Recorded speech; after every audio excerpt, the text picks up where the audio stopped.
Thomas Thévenoud dénonce un acharnement médiatique. L'ancien secrétaire d'État décide finalement de quitter le PS, mais de rester député. La France assumera ses responsabilités avec ses propres moyens et en raison de ses responsabilités internationales. C'est-à-dire qu'elle participera à des opérations militaires dans une coalition. Il y aura une coalition qui est en train de se dessiner. L'affaire éclabousse en tout cas son épouse.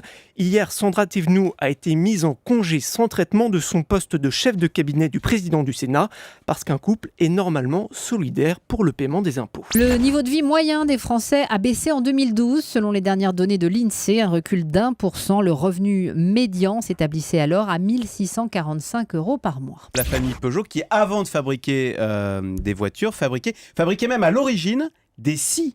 Les Peugeot, ils ont commencé en 1812 quand on y pense. Donc la campagne d'origine. Oui, les scies à bois. Et c'est pour ça qu'ils ont comme symbole le lion, dont les dents sont acérées. Quel est le patron le mieux payé du CAC 40 ? Réponse, Maurice Lévy de Publicis, avec 4,5 millions d'euros par an. Il devance les patrons de L'Oréal, 4 millions, et de LVMH, 3,9 millions. Combien vous avez vendu d'armes ? La question, c'est de faire en sorte que la France renforce ses partenariats stratégiques pour permettre le commerce des armes, c'est-à-dire des chiffres, je vais vous les donner, monsieur El Kabbach.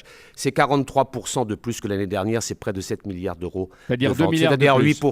8% du commerce extérieur français. Tout est bon pour faire des économies. La mairie de Toulouse est déjà en train d'installer les guirlandes de Noël. C'est moins cher quand on s'y prend tôt. Valérie Trierweiler. Bonjour Valérie. Oui, bonjour. Si je fais un deuxième livre, ce sera un livre plus intime, plus digne, avec du sexe, où je décrirai les positions qu'aimait François. Oh non, là. Ce sera un hommage quelque part aux 50 nuances de Grey. Je l'appellerai 50 nuances de gras.